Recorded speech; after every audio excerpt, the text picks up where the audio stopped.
Bonsoir à tous, j'espère que vous allez bien. Bon, demain, la Minute Fed, ok, la réunion où ils vont décider les prochaines hausses des taux, s'ils vont monter, s'ils vont baisser. C'est cette réunion qui décide.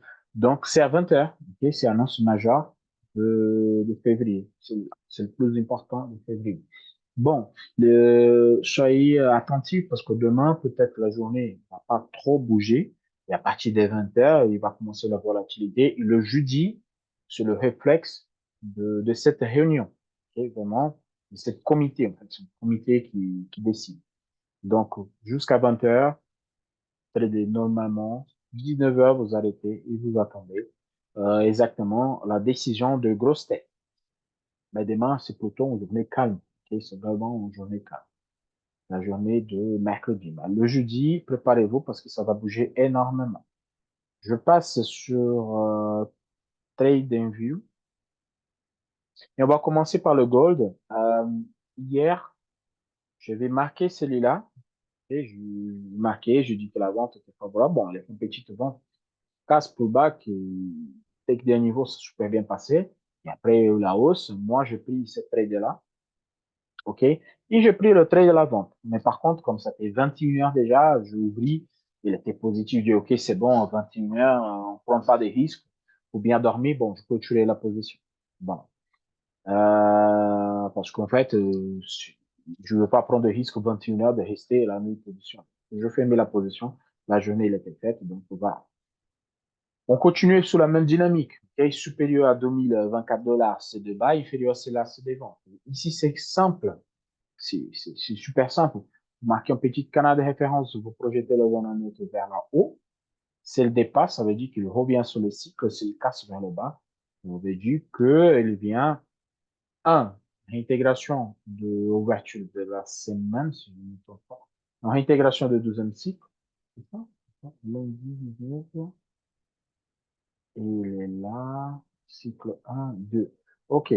Donc, ça veut dire que c'est réintégration de deuxième cycle, ok, celui-là, et après, et pour continuer à baisser. Mais c'est la dynamique, c'est toujours la même, on ne change pas. Après 2024 dollars à l'euro, c'est de buy, inférieur, c'est de vente. Je vous explique quelque chose de très intéressant ici. Ok, regardez, de temps en temps, regardez les mois. Regardez tous les mois de février. Là, c'était l'ouverture, ok, le 1er février. Notre chandelier mensuel, euh, il est ouvert ici. Donc, le chandelier mensuel, il est négatif. On a fait la mèche supérieure, on a venu sur l'inférieur et on est là. Ça, c'est un doji. Oh, c'est un toupie, pardon. Ça, c'est un toupie. C'est formé sur le mensuel. Attention, c'est pour ça que je dis, s'il casse ici, s'il continue supérieur à 2024 dollars, ça veut dire qu'il faut rentrer sur 2040 et finir le mois à 2050. Ça veut dire que le mois, il va finir positif. Ou il est pour continuer, revenir sur 19,95. Ça veut dire que le mois il est négatif. Pour l'instant, on a un mois négatif, on a un chandelier d'indécision pour le mois de février avant la clôture de gold. OK? On a ouvert là, on a fait la mèche supérieure, on a fait la mèche inférieure, on revient sur le fondamental. Regardez, on approche de fondamental à niveau de perspective mensuelle. OK? Donc, c'est pour ça que je dis demain, le buy, il est sell, il est super bien favorable, ok, sur le quatrième cycle ou sur le troisième cycle. Ok. Le DAX. Le DAX, il n'a rien fait pendant toute la journée. Monter, descendre, il n'a rien fait. Le DAX, c'est la même situation, je vais vous montrer. Regardez, le mois, il est positif pour le DAX. Ça, c'est l'ouverture de mois. Et là, nous sommes sur le 1, 2, 1er février. Il est ici, ouverture de mois. Regardez, il avait testé 12 fois, il a testé, ok, la ouverture mensuelle, mais là, le chandelier est positif, et là, on prend d'effet la mèche. C'est la dernière semaine, la semaine prochaine, donc c'est possible que, euh, on va finir le mois de février positif. Ok, on a fait des records, on revient et tout ça. Pourquoi je vous montre tout ça? Pour que vous vous situez un petit peu. Ok, on a supérieur à 50% de la mesure. Ok, ça, c'est un bon support pour travailler, bon support en résistance, ça dépend de la position. C'est une bonne zone de retournement dans tous les sens. positive et de forme négative. Honnêtement, s'il me casse ici 17 0,90, pour moi, c'est de buy. Ça veut dire qu'on tourne sur le record historique au 17,150. Par contre, pour les ventes, attendez la casse vraiment de 17 025. Parce que là, on regarde aujourd'hui, il a bien travaillé cette zone, mais il n'a pas cassé. Et il casse vers le haut, il casse vers le bas.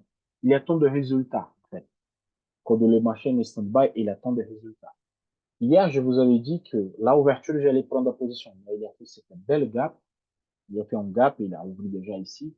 Je n'ai pas pris. Mais par contre, il a fait son retour. Ça, c'était ma vente d'aujourd'hui de DAX, c'était celui-là.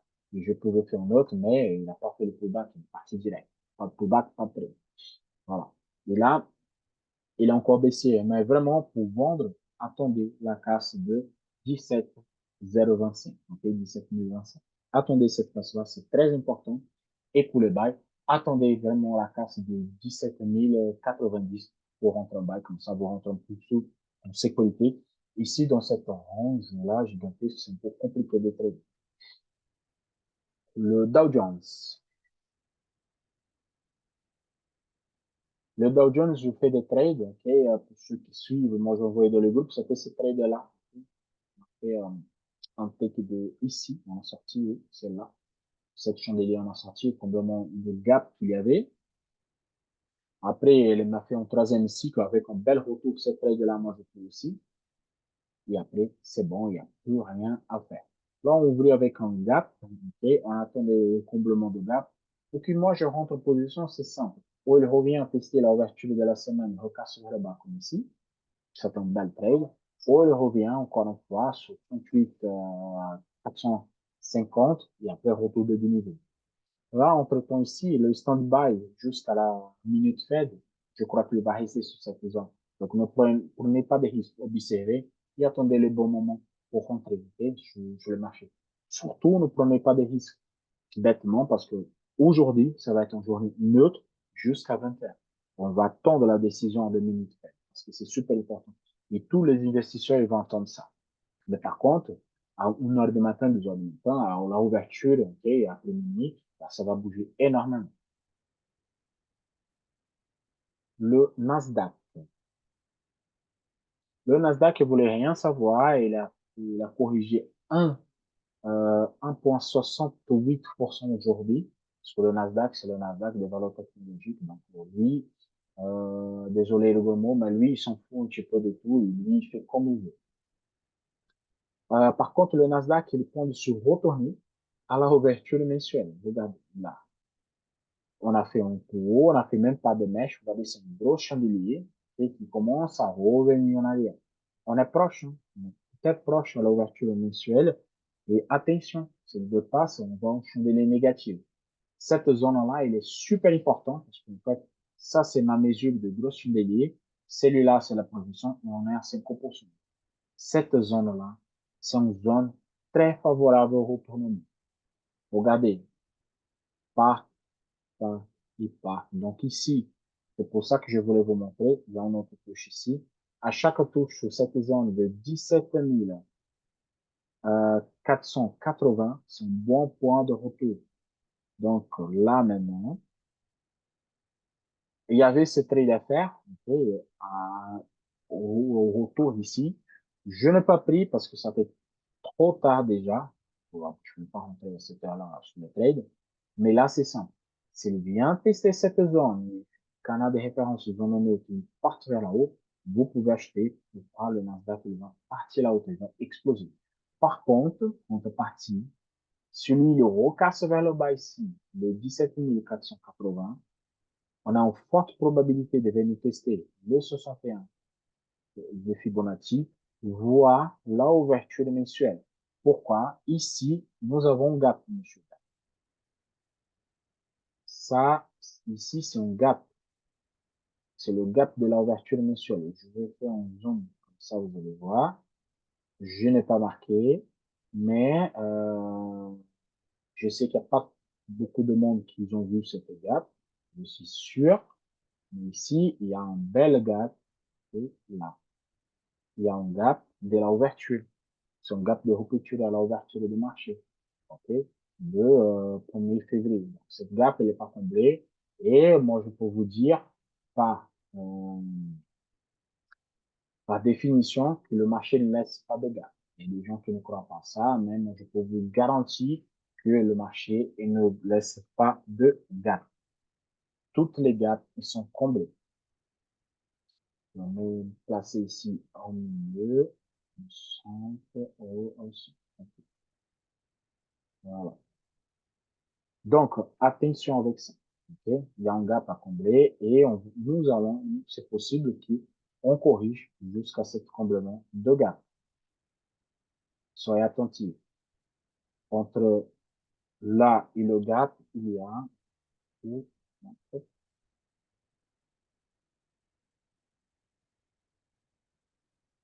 2%. Et 2% jusqu'à la fin du mois pour le Nasdaq, c'est rien du tout. Je corrige. Donc, voilà. Ce que je veux dire pour aujourd'hui, c'est ce retour ici sur la zone de 17 480, c'est le remonte du niveau buy, et c'est le touche et retour comme ça du niveau buy, c'est le casse vers le bas, vent. Cette partie-là, vous pouvez oublier déjà parce que c'est très délaissé. Je vais laisser ici parce qu'en fait, je laisse mon trade, mais ce trade-là, il a plus d'importance, il est déjà fait. En fait, même le take de 2 niveaux, il était fait ici. Même plus de 2 niveaux. Voilà. Mais tant qu'on est supérieur à celui-là, bye, supérieur. Et c'est rapide aujourd'hui, il n'y a pas trop grand chose à parler. Si vous faites lundi et mardi en belle journée, laissez passer le mercredi, laissez passer les minutes faibles et prenez votre décision pour le jeudi. Si vous êtes comme moi, que votre semaine elle est faite, ma semaine elle est faite, donc plus vous faites de trade, plus vous êtes compétent et vous faites votre argent sous lundi, mardi, mercredi, après, vous n'aidez plus. Après, ne laissez pas l'argent pour le marché. Et bon, je souhaite à tous une excellente journée de trading demain. Attention, et on se voit à la prochaine. Ciao, ciao.